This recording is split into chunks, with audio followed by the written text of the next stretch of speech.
7, 6, 5, 4, 3, 2, 1. Vous écoutez Taxi FM, musique, sport, information. Toutes vos passions sont forcément sur Taxi FM. Retrouvez tous les jours Eric Guetto aux commandes du meilleur taxi du matin. Taxi Media Show, c'est votre rendez-vous d'actualité matinale tous les jours de lundi à vendredi de 7h à 8h. Taxi Media Show, information, révélation, décryptage, tout ce qui fait la une est décortiqué par ceux qui font l'actualité. Taxi Media Show, c'est le meilleur taxi du matin. Bon réveil à l'écoute de Taxi FM. Taxi Media Show, le 7h, Irrigator. Car de tout cœur, nous tenons à vous informer. Taxi FM. Madame, Monsieur, bonjour, bonjour à tous. Nous sommes très heureux de vous retrouver ce matin sur la radio pour notre balade avec les rédactions. Tout ceci pour le meilleur et la beauté de l'information. Vous le savez sur Radio Taxi FM Lomé. Taxi Media Show, aujourd'hui c'est vendredi 1er décembre 2017. C'est le premier numéro de Taxi Media Show de ce mois de décembre. Bienvenue sur la géniale. Jusqu'à 8h15, Taxi Media Show. Et dans les prochaines minutes, notre tour d'horizon traditionnel des rédactions, nous aurons à visiter 4, l'éveil de la nation, le quotidien Liberté, l'hebdomadaire Fraternité et le bi-hebdomadaire L'Alternative. Vous suivrez la chronique de notre cher professeur Cyr tout à l'heure et il aura l'occasion de nettoyer les emplois fautifs, de nous expliquer pas mal de choses. La chronique sportive, ce sera le travail de Hugues Vignon à Tikpo dans un peu plus d'un 3/4 d'heure maintenant. 93.1 Taxi FM. Et notre première rédaction au téléphone ce matin avec nous, c'est celle du quotidien Liberté, Médard Amétépé. Médard, bonjour. Bonjour Eric. Merci de nous rejoindre à l'antenne Médard et ce matin vous revenez sur la situation politique au Togo, un petit peu en marge, il faut le dire, en même temps en marge du sommet de l'Union européenne et Afrique. Emmanuel Macron qui se prononce sur la situation politique au Togo. Oui, tout à fait. Et la crise politique togolaise préoccupe les chefs de la CEDEAO et la communauté internationale. Oui. Et en marge du sommet Afrique-Union européenne tenu à Abidjan, et le président français Macron s'est prononcé sur la situation politique dans notre pays. Et interrogé par des médias français sur l'impossible alternance au Togo, une famille est au pouvoir depuis 50 ans.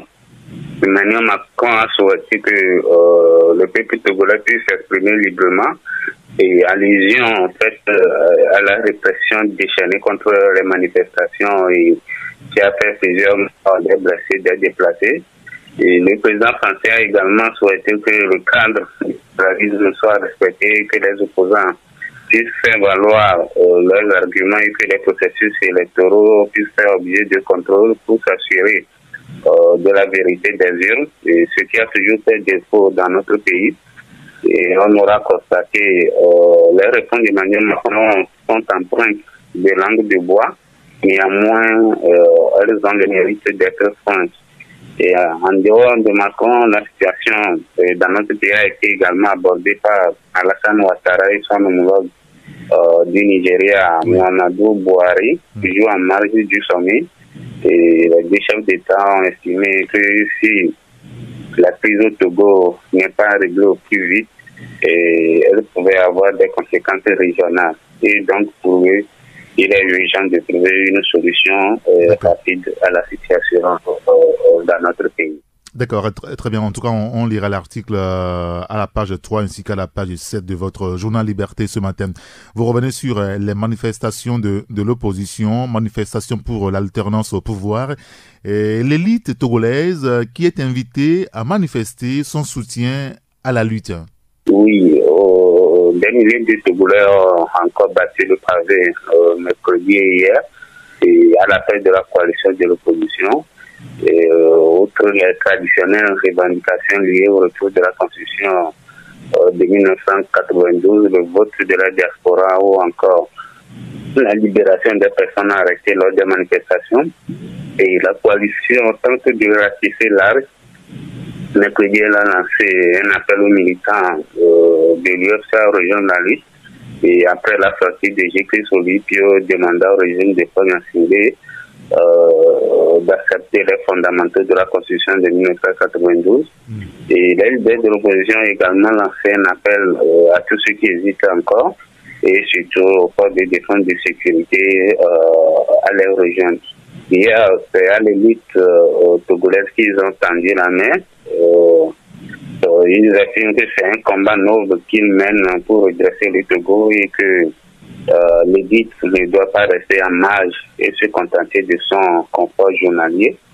Et en attendant peut-être que les différents appels lancés soient attendus, oui. Les populations et les leaders de la coalition seront encore dans les rues demain. D'accord, très bien. On vous revenez également beaucoup plus sur le sommet Afrique-Union européenne 2017. Abidjan, les travaux, les promesses, et beaucoup plus les à côté, hein, Médard. Oui, tout à fait. Et un journaliste de Liberté était à Abidjan pour couvrir le 5e sommet Afrique-Union européenne, dominé essentiellement par la crise migratoire et l'esclavage en Libye. Et il rapporte ce qu'il a dit, mais aussi attendu dans la capitale économique ivoirienne. Et on ne sait pas si c'est un complexe des Africains. On attend toujours un événement important pour rendre nos villes plus belles et attrayantes. Et en prélude à ce sommet, Abidjan fait sa toilette et certains routes ont été retapés. Et on l'a vu à Ouagadougou avec la visite d'Emmanuel Macron ou encore à Lomé lors du sommet sur la sécurité maritime où on a tenté de cacher la misère des populations aux visiteurs. Au cours de ce sommet également, certains dirigeants ont passé leur temps à s'assoupir copieusement et d'autres n'hésitaient pas à commander des séances photo avec Emmanuel Macron. Et pour l'essentiel des travaux, les dirigeants africains et européens se sont engagés à mettre en place une coopération renforcée pour démanteler les réseaux de trafiquants humains en Libye. Et ils ont également dit prendre note des cris de cœur de la jeunesse africaine et européenne. Et c'était le thème du sommet. Et les dirigeants africains se sont également engagés à industrialiser l'Afrique et transformer les produits miniers et agricoles sur place. Seul moyen, selon eux, de retenir les jeunes Africains candidats à la migration. Nous estimons que ce sont des promesses qui sont plus faciles à dire qu'à tenir. D'accord, très bien. Écoutez, on lira l'article à la page 3 de votre journal Liberté ce matin. Vous publiez aussi un autre article pas trop loin du sommet, puisque cela a fait aussi l'objet de discussion lors de cette rencontre Afrique-Union européenne. Le nom hypocrite des chefs d'État africains à l'esclavage en Libye. On lira tout cela dans votre journal. Merci beaucoup, Médard Amétépé. Merci, Eric. Allez, bonne journée. Bonne journée à vous. Taxi FM, toujours premier sur l'info. Il y a le quotidien Forum de la semaine qui est aussi dans les kiosques ce matin. Le confrère évoque la crise politique au Togo et la candidature de Faure en 2020. Macron demande aux urnes de trancher pour permettre soit une confirmation démocratique, soit une alternance. Vous lirez l'article dans le journal Forum de la semaine à la page 3. Manifestation de rue de la coalition de l'opposition. Pas d'incident à signaler selon le ministre Yark. Le confrère évoque le sujet ce matin en publiant aussi une tribune. Le dialogue, c'est l'arme des forts. Et puis la lutte contre le VIH-Sida, la tuberculose et le paludisme. Le Fonds mondial appuie le Togo à hauteur de 37,77 milliards de francs CFA. Les détails sont contenus dans le quotidien Liberté. Et notre prochaine rédaction me signale que nous avons au téléphone le patron du journal Fraternité, c'est Joël Ega. Joël, bonjour. Bonjour Bonjour mon frère. Merci de nous avoir rejoints, Joël. Vous évoquez toujours la question politique au Togo avec le président de la République, Faure Essozi Gnassingbé. Faure qui cherche un remplaçant, c'est ça? Effectivement, le chef de l'État a ouvert, selon nos informations dignes de foi, il a ouvert des consultations depuis des semaines et la liste est assez variée. Des hommes de confiance comme des ennemis d'hier, des gens qui hier avaient renté, enfin on avait déclaré comme étant sous de rentiste du sommet du chef de l'État, même ont été consultés pour voir qui pourrait le remplacer. Maintenant, dans quel délai? Ça, on le sait. Est-ce que ça sera juste après le dialogue? Est-ce que Faure partira juste après le dialogue? Ou Faure restera jusqu'en 2020 et c'est après 2020 qu'il le remplacera? Mais ça, nous n'avons pas de précision là-dessus. Mais ce qui est sûr, c'est que les clans se sont formés aujourd'hui dans le dos du chef de l'État parce que beaucoup certains ne sont pas d'accord avec lui, des caciques notamment. Et le reste de l'information, c'est dans l'apparition. Bien sûr, on lira le reste dans le journal Fraternité dans les kiosques ce matin. Vous revenez également sur le périple africain du président français Emmanuel Macron. Macron de Ouagadougou à Abidjan. La preuve, selon vous, que le cas togolais dépasse finalement la seule France, hein? Effectivement, au-delà des tirs de voile auxquels se livrent les différents chapelles politiques d'opposition comme le pouvoir, ça voudrait dire que le discours de Macron est allé en leur faveur. D'autres disent non, c'est plutôt à leur faveur à eux. Mais nous estimons que nous relevons qu'il y a un micmac auquel Macron a joué. Et dans nos analyses, on conclut qu'on se rend compte que la crise togolaise, ce n'est vraiment pas la France qui est seule à la manette, mais il y a plus puissant que la France et qui dirige les choses dans l'ombre dans cette crise. D'accord, très bien. Écoutez, on va lire l'article à la page 3 de votre journal pour une meilleure compréhension du sujet, une totale compréhension. La levée de siège sur Sokolé et la libération de certains détenus, vous revenez sur le sujet, quand le pouvoir traîne les pas pour le dialogue. Effectivement, nous estimons que ce sont des actes qui font traîner l'ouverture du dialogue, dans ce sens que le gouvernement n'a pas de gré levé le siège sur Sokolé. Il vous souvient que nous sommes interrogés dans deux parutions plus précédentes, notamment dans notre parution 49.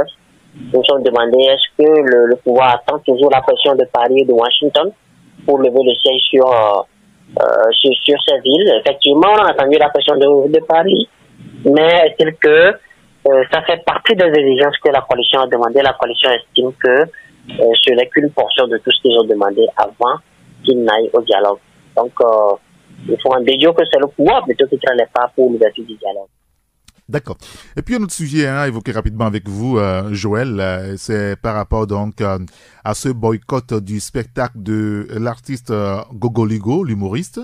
Vous parlez ce matin de la descente aux enfers d'un comédien bleu.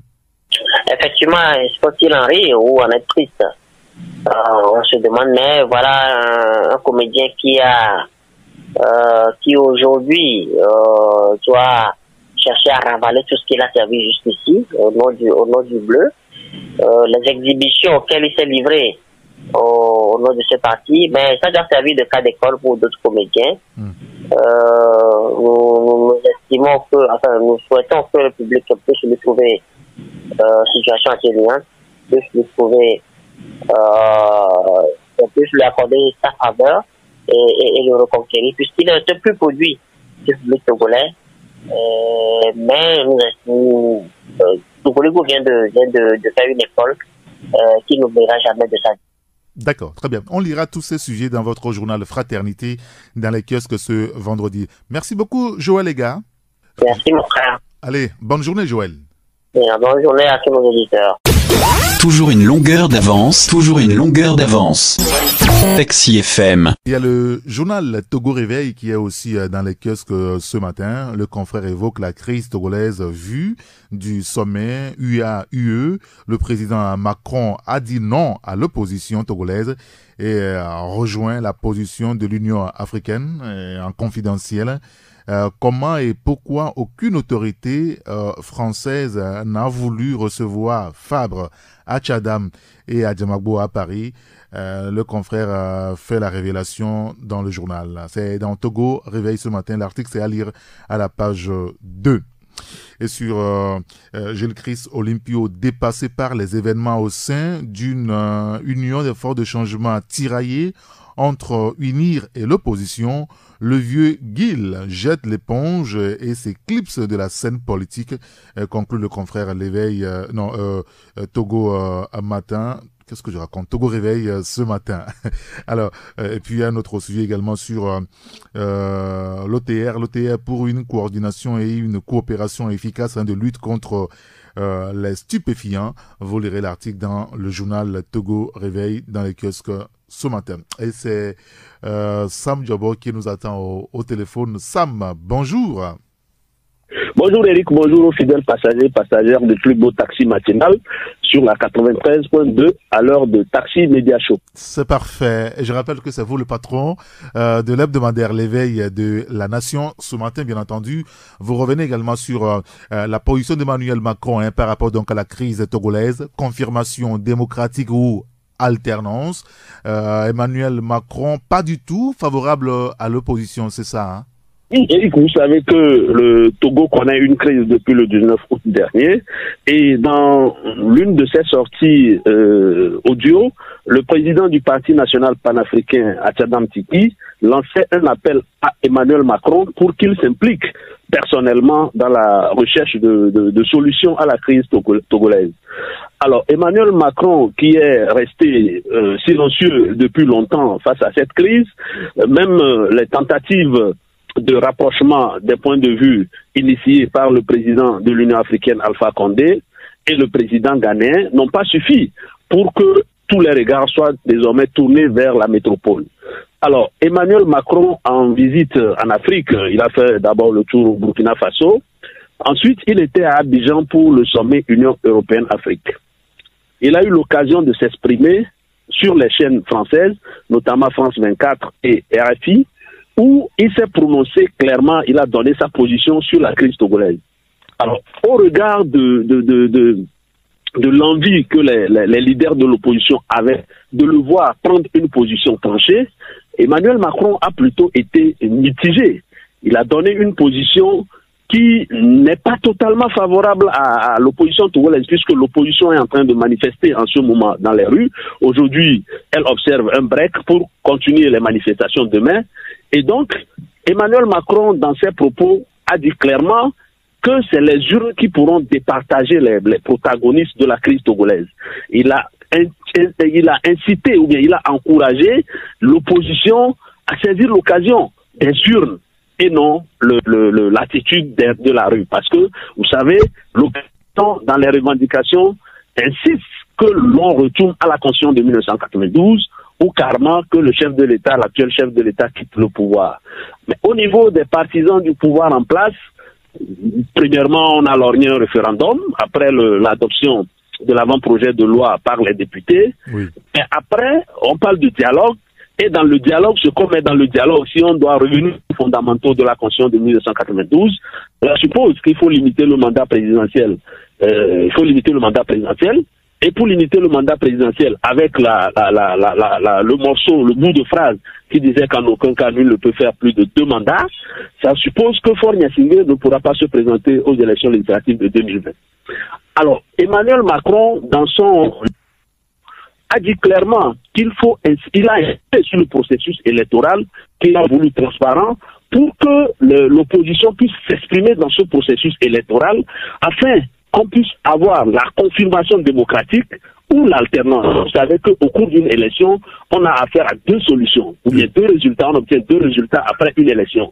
Soit le président sortant, s'il a la possibilité de peut gagner. S'il gagne, selon Emmanuel Macron, puisqu'il a donné 2 alternatives, ça veut dire que il y a confirmation démocratique. Au cas où le président sortant perd, dans ce cas, il y a alternance. Et quand on se dit d'abord qu'il reconnaît qu'il y a un processus démocratique qui est en cours dans notre pays. Parce qu'il a parlé de confirmation démocratique.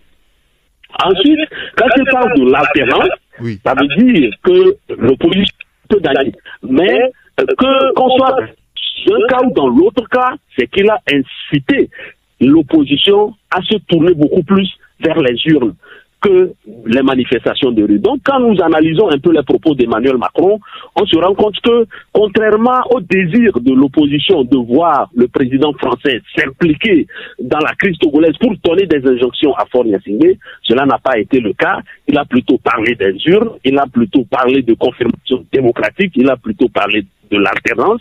Et donc, dans aucune de ces phrases, on a pu lire ou dans aucune de ces pensées, on a pu détecter que Emmanuel Macron était en train de prendre totalement fait et cause pour l'opposition togolaise. Alors, pour dire que l'opposition togolaise, aujourd'hui, ce qu'il lui reste à faire, c'est vrai que quand on voit dans les rues, la mobilisation ne faiblit pas, les gens continuent par battre le pavé, que ce soit au plan national ou au plan international, mais il revient à l'opposition, pendant qu'elle est en train de manifester, de ne pas perdre de vue que c'est à l'aune des élections qu'on peut jauger le poids de chaque parti politique, le poids de chaque leader et le peuple togolais, parce que vous n'êtes pas sans savoir que ce n'est pas tout le peuple togolais qui est dans les rues. Il y a une partie du peuple togolais qui est dans les rues, une partie du peuple togolais qui ne manifeste pas.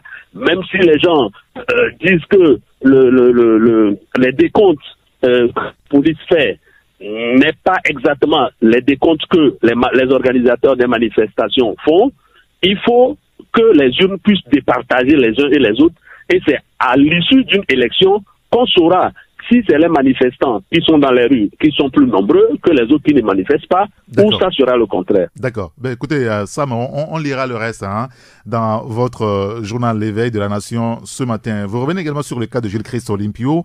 Après le parricide, le suicide, concluez-vous, Gilles-Christ Olympio se retire de la politique et porte finalement, Sam, l'estocade finale à l'Union des forces du changement.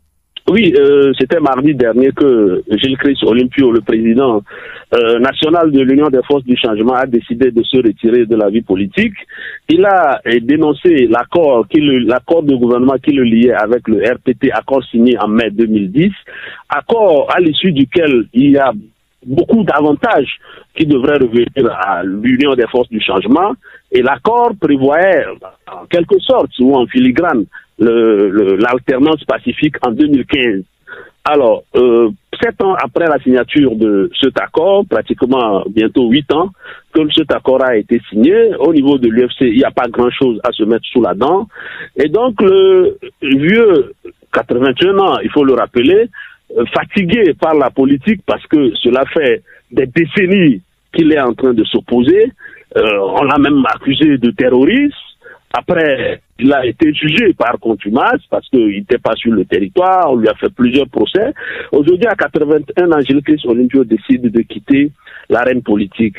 Entre-temps, lorsqu'il a signé cet accord, il y a eu certains lieutenants de son parti, notamment Jean-Pierre Fabre, Patrick Lawson, Isabelle Améganvi, qui sont allés créer le parti Alliance nationale pour le changement, et beaucoup avaient appelé cet acte de ces lutteurs parricides.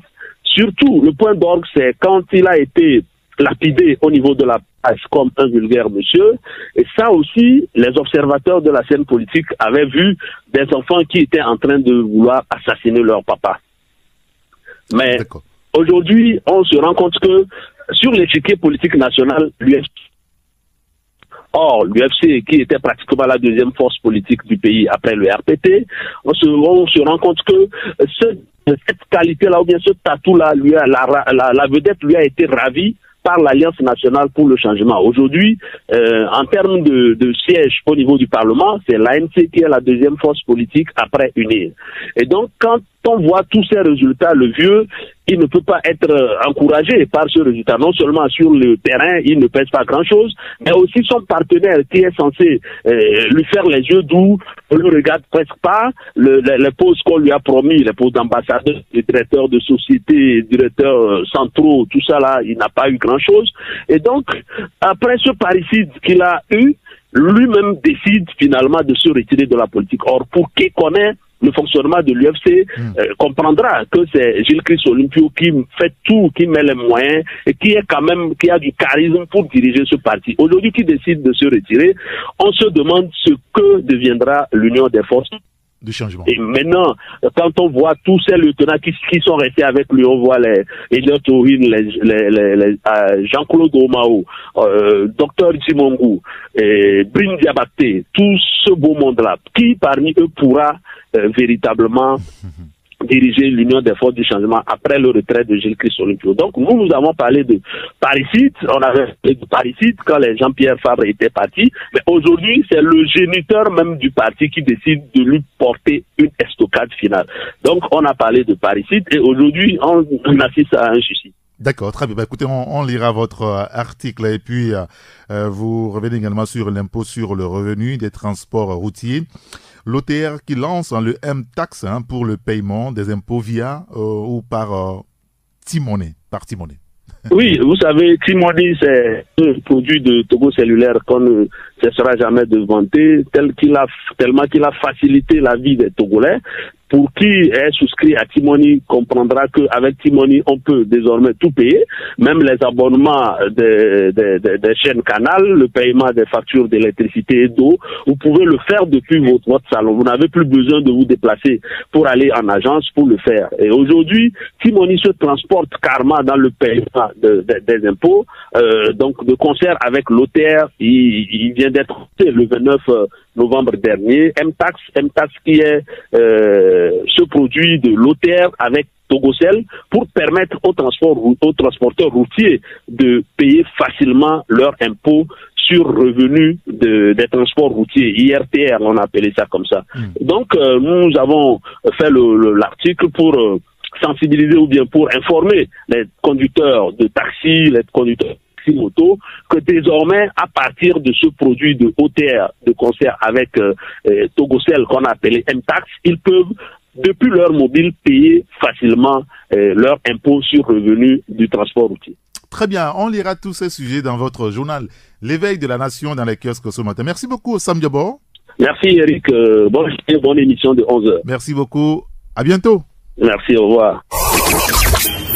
Taxi FM. C'est une fenêtre ouverte sur l'actualité d'ici et d'ailleurs.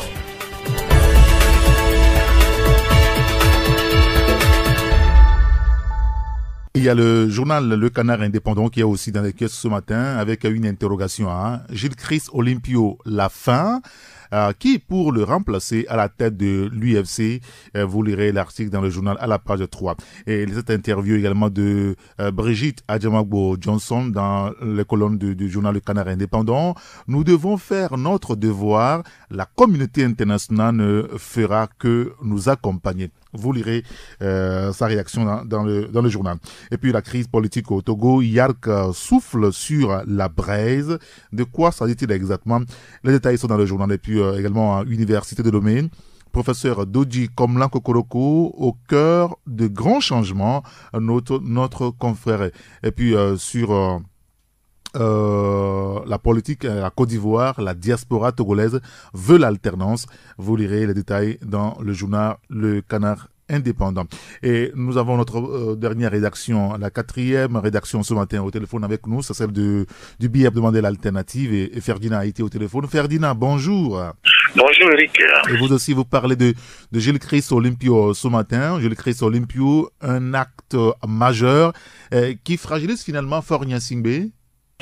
Oui, justement, incontestablement, c'est un acte majeur en cette période de forte turbulence pour le régime. Et la sortie de Gécus Olympio, l'annonce de sa retraite politique et de son départ de la scène politique d'abord, puis ensuite le fait qu'il ait exprimé qu'il n'était pas satisfait de la collaboration qu'il a eue avec M. Faure-Gnassingbé depuis 7 ans et le fait d'avoir appelé aussi à quitter le pouvoir en 2020 est une sortie qui fragilise davantage le pouvoir déjà contesté de M. Faure-Gnassingbé.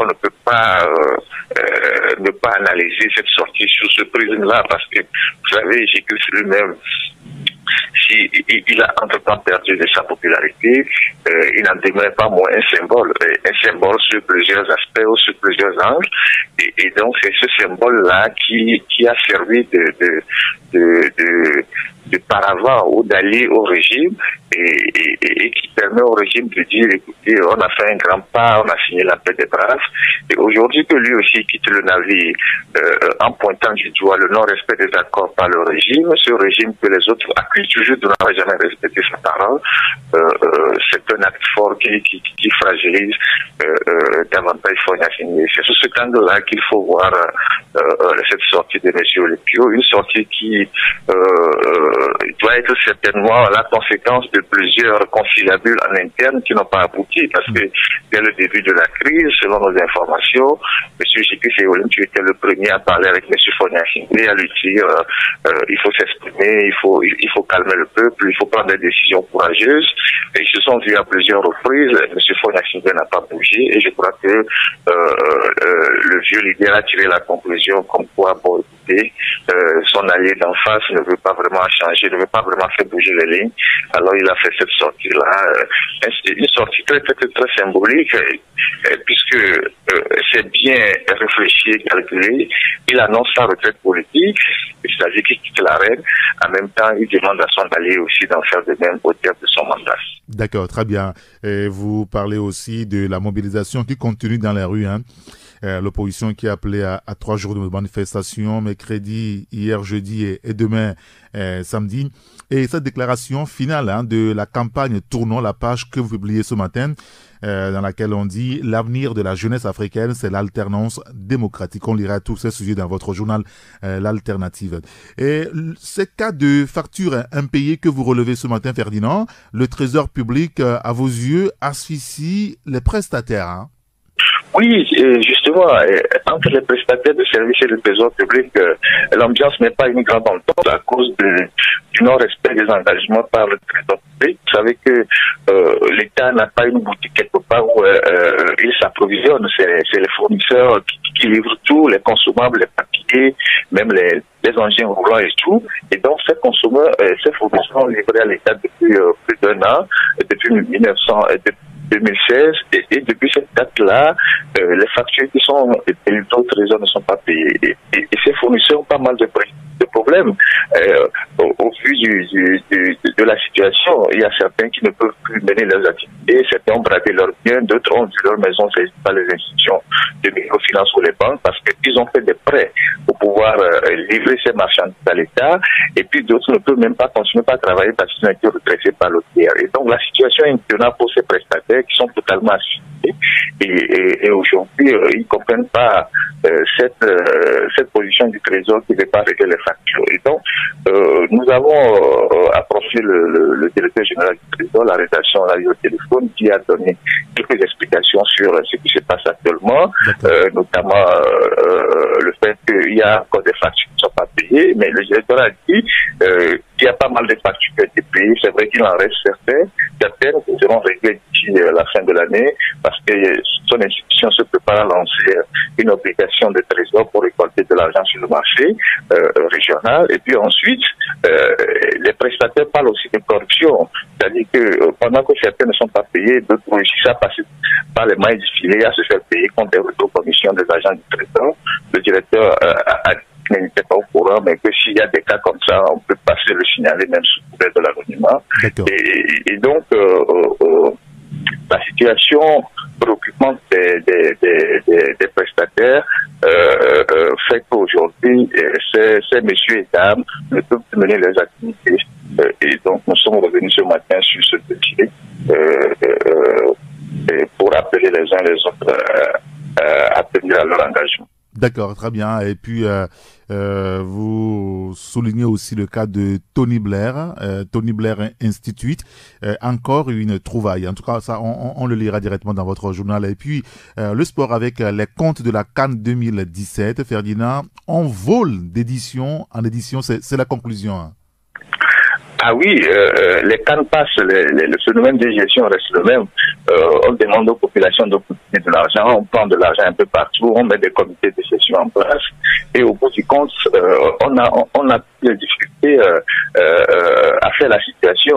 Vous avez eu la CAN de l'Afrique du Sud, on a vu comment ça s'est passé, il a fallu des grèves, des manifestations, des marches ici, pour qu'on fasse des comptes qui n'étaient pas bons, et aujourd'hui, on vient de faire les comptes de la CAN Gabon et on nous dit comme ça que bon 600 millions ont disparu, c'est-à-dire plus d'un demi-milliard. Et voilà, les comptes n'ont pas été certifiés, personne n'a été arrêté.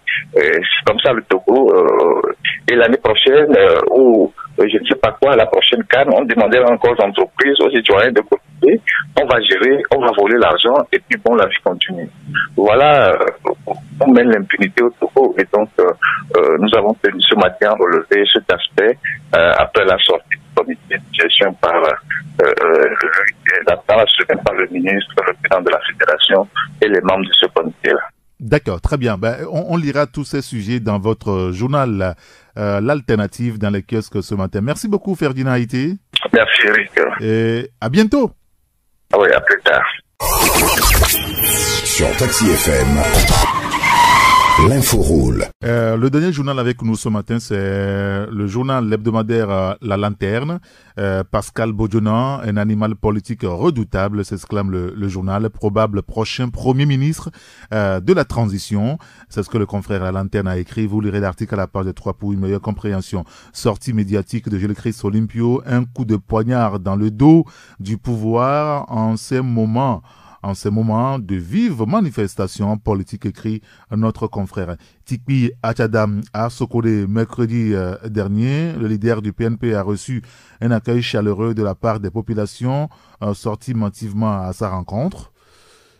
Cette information, on l'a pas eu, mais le confrère persiste là-dessus. En tout cas, vous lirez l'article dans le journal à l'antenne pour les précisions. Et puis après la déposition de Robert Mugabe, le compteur tourne pour les dictateurs qui s'accrochent au pouvoir. Vous lirez l'article dans le journal La Lanterne ce matin. Alors, pas mal de journaux quand même dans les kiosques ce vendredi. Outre La Lanterne, vous avez l'éveil de la nation, l'alternative, le Canard indépendant également, le quotidien Liberté, le quotidien Forum de la semaine, l'hebdomadaire Fraternité et l'hebdomadaire Togo Réveil.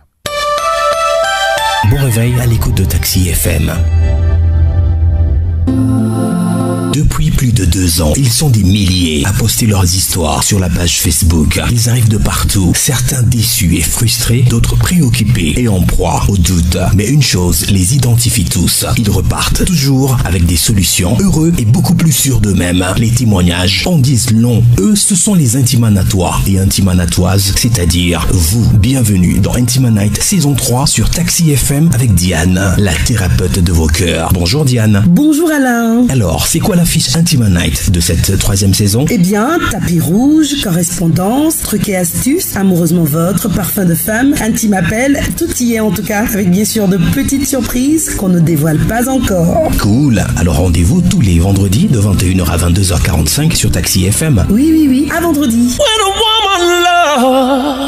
Intimanite, la nuit de vos confessions les plus intimes. Le nouveau contexte mondial de la mutation géostratégique et de révolution scientifique et technologique offre à l'Afrique l'opportunité de s'affirmer pleinement dans le nouvel ordre économique mondial. Émergence, tous les vendredis entre 15h et 16h, dans une action inspirée pour la réflexion et une réflexion qui suscite l'action. Flamme Sassi et ses invités traitent des questions africaines. Émergence, réenchanter idéologiquement l'Afrique. Émergence, tous les vendredis de 15h à 16h avec Flamme Sassi. Avec Irrigator, ici c'est différent. Taxi Media Show est une émission d'information dans laquelle interviennent en direct les acteurs qui font l'actualité.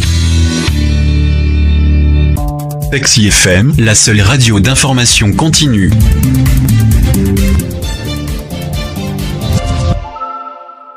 Il est 7h presque 49 minutes sur Radio Taxi FM. C'est la même heure à Dido Gomé. Dans une dizaine de minutes, nous parlerons sport, le football avec la 4e journée du championnat national de football de première division et de deuxième division ce week-end, le week-end prochain, à partir de demain. On aura toutes les informations tout à l'heure avec Hugues Vignon à Thibaut, mais avant, notre cher professeur. Taxi Media Show, la clause Molière, c'est la chronique du professeur Cyr. La clause Molière avec notre professeur Cyr. Bonjour professeur. Bonjour cher grand citoyen d'État et bonjour à tous les grands citoyens d'État qui nous écoutent. Merci de nous avoir rejoints professeur et justement nous vous écoutons. Alors j'ai lu ici et là ceci. La mobilisation est là pour rester. La mobilisation est là pour rester. L'expression « être là pour rester » est un miroir, est un calque de l'anglais « to be there to stay ». Le français dispose de tours selon le contexte, comme être là pour de bon, être bien établi, être enraciné, etc., pour exprimer ce genre d'idées. On dira donc en bon français ceci: la mobilisation n'est pas près de faiblir, ou encore la mobilisation a encore de beaux jours devant elle. Une autre phrase: je suis sous l'impression que la fin de ce régime n'est plus très loin. Puis sous l'impression que la fin de ce régime n'est plus très loin. Deux choses ne vont pas dans cette phrase. La première, c'est être sous l'impression. Là encore, il s'agit d'un anglicisme, un calque de l'expression to be under the impression, n'est-ce pas? Il faut savoir que l'emploi de la préposition sous en français ne suit pas les mêmes règles que la préposition sous en anglais. Selon le contexte, on parlera en bon français d'avoir le sentiment, d'avoir la sensation, plus familièrement, je dis bien plus familièrement, avoir l'impression, etc.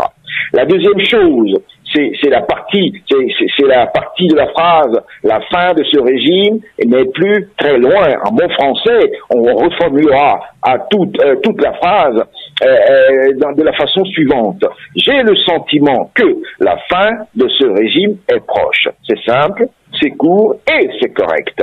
Je voudrais par ailleurs revenir sur les homonymes censé et censé. Censé, S-E-N-S-E, et censé, C-E-N-S-E. Car je vois dans les journaux et surtout sur les réseaux sociaux que la confusion persiste entre ces deux termes qui ont la même prononciation mais ont des sens différents. Censé, S-E-N-S-E, signifie qui a du sens, ce qui est conforme à la raison. Par exemple, ce que je dis est censé, c'est-à-dire que ce que je dis n'est pas dénué de sens. Un autre exemple, j'ai affaire à un homme sensé, c'est-à-dire un homme réfléchi, raisonnable, qui a le sens de la mesure, intelligent, etc. Tandis que sensé, C-E-N-S-E, lui veut dire supposé, n'est-ce pas? Et toujours suivi de l'infinitif. Par exemple, un homme d'État est censé servir l'État avec abnégation et non se servir de l'État pour ses propres intérêts. Bon, et un autre exemple, nul n'est censé ignorer la loi. Et ce censé est écrit C-E-N-S-E, n'est-ce pas? Et puis cette phrase, Gilchrist Olympio, on dit Gilchrist ou Gilchrist? Bon, je ne sais pas exactement, j'entends les deux. Bon, peu importe. Gilchrist Olympio est un personnage conséquent de la vie politique togolaise. Gilchrist Olympio est un personnage conséquent de la vie politique togolaise. C'est probablement à la suite de son retrait de la vie politique togolaise que cette phrase a émergé dans la tête de certains. Bon, employé conséquent dans le sens de important, considérable, etc., est plus qu'une faute de français. Il s'agit là d'un barbarisme, purement et simplement. Conséquent comme consécutif, je l'avais déjà dit, je crois, est tiré du latin sequi, qui veut dire suivre, n'est-ce pas? Conséquent a pour sens, lorsqu'il veut dire suivre, a pour sens, lorsqu'il s'applique, à une personne, ça veut dire qui agit avec esprit de suite. Et lorsqu'il s'applique à une chose, ça veut dire ce qui est dans la logique de. Notons que la locution de conséquence signifie qui aura des suites. En bon français, on dira Gilchrist Olympio est un personnage important de la vie politique togolaise. Bon, j'en viens à la revue de presse. Dans l'éveil de la nation, la position d'Emmanuel Macron, pas du tout favorable à l'opposition. La position d'Emmanuel Macron, pas du tout favorable à l'opposition. On dira, la position d'Emmanuel Macron n'est pas du tout favorable à l'opposition. Et j'en profite pour rappeler que le verbe positionner, que l'on entend dans des phrases comme se positionner dans une affaire ou ne pas savoir comment se positionner, est un emploi fautif, car ce verbe ne s'emploie généralement que dans des domaines techniques. Par exemple, positionner des troupes à la frontière de je ne sais quel pays, positionner des balises sur telle ou telle route, etc. Et donc, ce verbe ne doit pas être étendu dans le domaine de la langue courante pour tenir lieu et place des verbes comme situer ou placer. Et bien sûr, sa forme pronominale et les substantifs dérivés et positionnement doivent être maniés avec une certaine précaution. Et puis, je voudrais finir sur le titre de Togo Breaking News, qui nous dit ceci.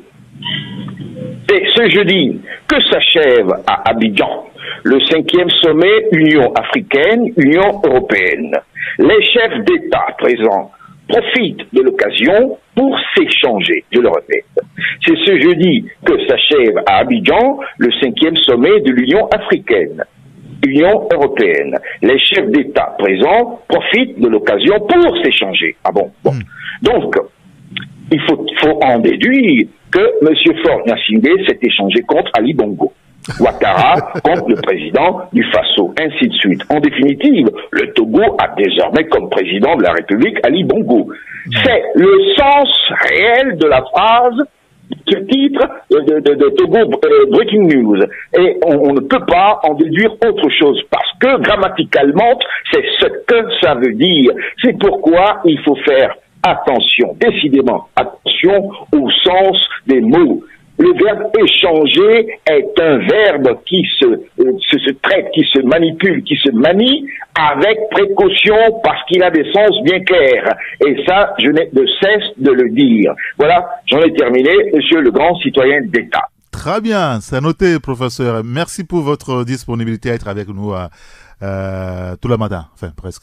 Je vous en prie, et puis je suis très surpris d'avoir aujourd'hui comme président de la République du Togo, monsieur Ali Bongo. Non, professeur, rassurez-vous, notre président jusqu'à ce matin s'appelle Faure-Essa Gnassingbé, rassurez-vous. Bon, alors, bon week-end à tous les autres points d'État de ce pays. Allez, merci, à très bientôt. Allez, au revoir. 10, 9, 8, 7, 6, 5, 4, 3, 2, 1. Vous écoutez Taxi FM, musique, sport, information. Toutes vos passions sont forcément sur Taxi FM.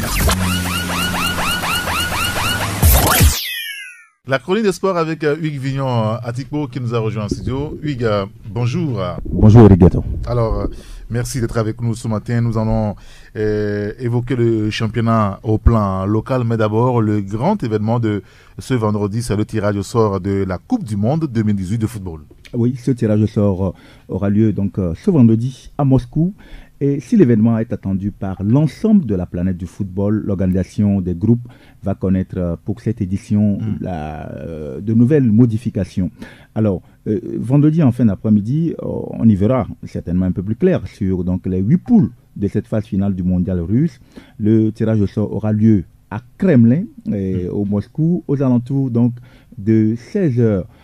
Heure française, ça fait 18 heures heure locale et forcément, je crois 14 heures en temps universel.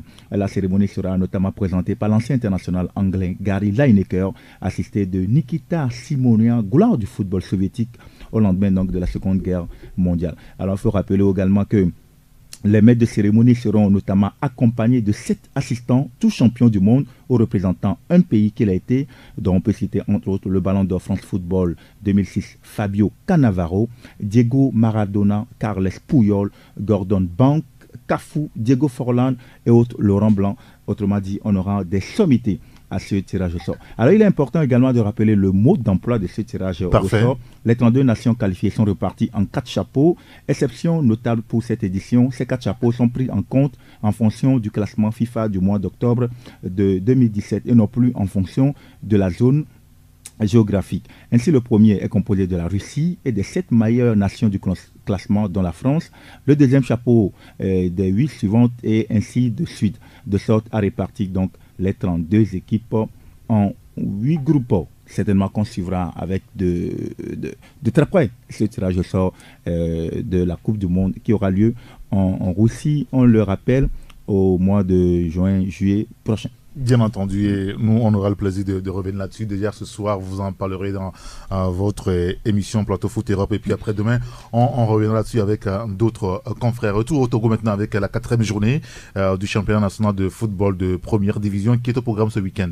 Oui, cette 4e journée sera événement très décisif pour la suite de la compétition.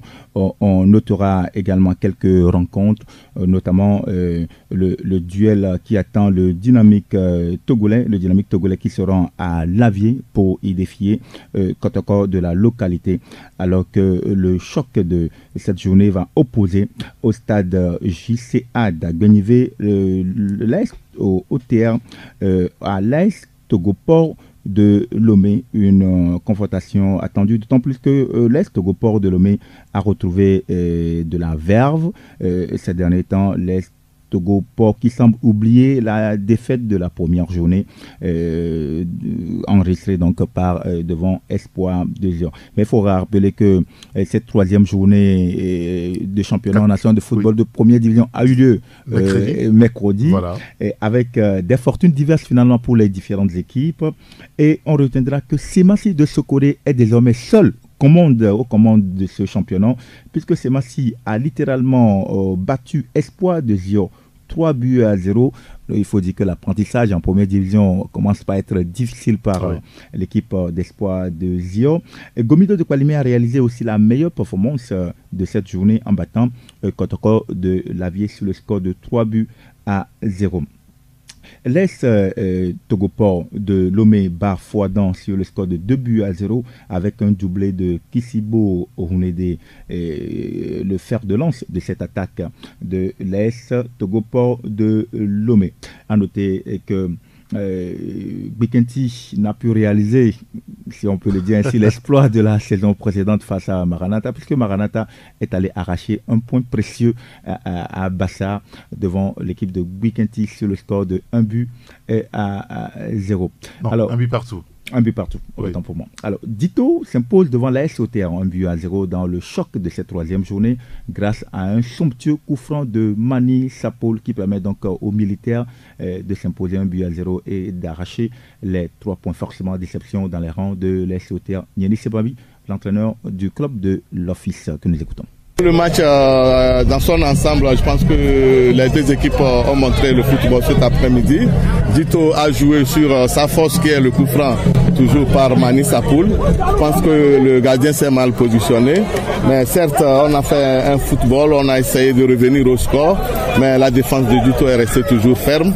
Et puis voilà, c'est le match, on en tire les leçons pour aller travailler. Est-ce que la fatigue du voyage également joué? Oui, il y a la fatigue du voyage ici qui a joué, mais on ne peut pas tout poser sur ça parce qu'on a su se prendre. Vous allez voir qu'on n'est pas émoussé sur le plan physique. Même à 10 contre 11, on a tenu le coup. On a même fait des incursions sur le but adverse. Malheureusement, l'attaque n'est pas toujours bordante. On va aller tranquillement corriger et Inch'Allah, on va prendre les 3 points devant à Sogopor. Niani Sebabi est l'entraîneur de l'ES OTA. En revanche, dans le camp donc, de Dynamique Togolais, le sourire est sur les lèvres. Diouf Fofana salue le travail de tout le staff technique. Il est l'entraîneur de Dito de Lemeko. Nous écoutons. Oui, bien possible avec un travail de tout le monde, avec un travail du staff technique jusqu'aux joueurs. Je suis ravi de cette victoire. C'est l'ensemble qui a gagné, c'est l'ensemble. On a décidé ensemble. Ce soir, les fruits sont venus. Donc on va continuer dans cette étape, rester dans cette dynamique pour être en tête de ce championnat. Mani, c'est un grand joueur. On a dit si vraiment Dito, à chaque match, on va gagner, ça dépendant de ce joueur. C'est un joueur à féliciter. C'est l'occasion de demander aux autres qui ont joué à l'extérieur, qui sont là au Togo, de faire comme Mani. Chapeau à lui. Et puis dimanche, on va tranquillement à Kotoko. On va essayer de travailler. Pourquoi pas avoir encore les 3 points à Kotoko. Diouf Fofana, il est l'entraîneur de l'équipe du Dynamique togolais. On va parler d'un épervier, Jen Dakonam, qui prolonge avec le club espagnol de Getafe. Ah oui, c'est la bonne nouvelle de la semaine pour Jen Dakonam, un joueur très régulier au sein de son effectif de Getafe, club de première division espagnole. Eh bien, Jen Dakonam est visiblement récompensé de ses efforts puisqu'il a disputé l'intégralité des matchs de la Liga avec son club. Le défenseur central des éperviers de Getafe a prolongé jusqu'en 2023. Recruté cet été à Saint-Tron pour seulement 2,5 millions d'euros, le défenseur central international togolais s'est imposé comme le pilier de la défense de Getafe avec qui il a disputé l'intégralité de tous les matchs cette saison. Le joueur âgé de 25 ans a ainsi été prolongé par ce club jusqu'en 2023. Bonne nouvelle donc. Alors, un mot sur la NBA avec la victoire des Cavaliers. Cavaliers face donc à Atlanta, c'est ça? Justement, l'équipe des Cavaliers qui a retrouvé le chemin de la victoire et a décroché jeudi face à Atlanta une 10e victoire de suite, 121 à 114. Et quand les Cleveland Cavaliers sont rentrés au vestiaire à la pause de leur duel face aux Hawks, ils avaient déjà encaissé ce dont 7 points, semblaient bien incapables de contenir le leader Atlanta. Mais c'est bien malgré cette équipe qui a retrouvé donc son mordant avec bien sûr des joueurs de 2,03 m comme Dresde qui ont été à la hauteur. Dennis Schroeder, le leader d'Atlanta, a notamment permis à son équipe avec évidemment son gabarit de 115 kg de s'imposer. Difficile de s'imposer face à Schroeder, a notamment avoué son coéquipier Dwayne Wade, mais pour ça que LeBron est l'un des plus grands joueurs de l'histoire. Victoire des Cleveland Cavaliers devant les Atlanta Hawks, 121 à 114. Merci beaucoup Yves Vignon. On rappelle juste le calendrier pour le championnat de football de première division ce week-end, beaucoup plus dimanche pour l'ensemble des rencontres. AS Auxerre qui joue au stade de la JCA AS Togopor. Achevier Espoir Local offre son hospitalité donc à ASCK de Kara. À Lavier, c'est Kotoko qui accueille Dynamique Togolais. Awame Maranatha défie Semassi de Sokodé, le leader. À Notchen Ange accueille l'équipe de Gomido de Palimé. À Sokodé Unisport attend de peu ferme son voisin de Tchamba, Koroki. à Kara. Asco va jouer, Asco qui retrouve sa pelouse à Kara. Asco qui joue donc à Gaza Omnisport de Lomé. Et puis à Dapawan, Fouadan, local joue Bikenti de Bassara. On rappelle qu'Asco a purgé ces 2 matchs de suspension sur son stade. On espère que ça va le porter bonheur, le retour au stade de Kara. Voilà. Merci beaucoup Hugues Vignon-Atipo. Merci à vous qui nous avez suivis. C'est la fin de Taxi Media Show de ce vendredi.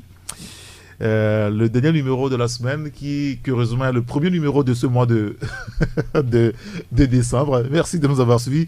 Merci à Dia Prosper qui a assuré la coordination technique. À 9h, vous retrouverez la salle de rédaction pour le bulletin d'information. Ce sera avec Hugues Vignon-Atipo. Et puis à 11h, je vous retrouve avec mes confrères pour le décryptage de l'actualité socio-politique de notre pays. Merci de nous avoir suivis. Appelez-moi Erigato. À très bientôt. Au revoir. Taxi FM 93.1 au cœur des grands événements.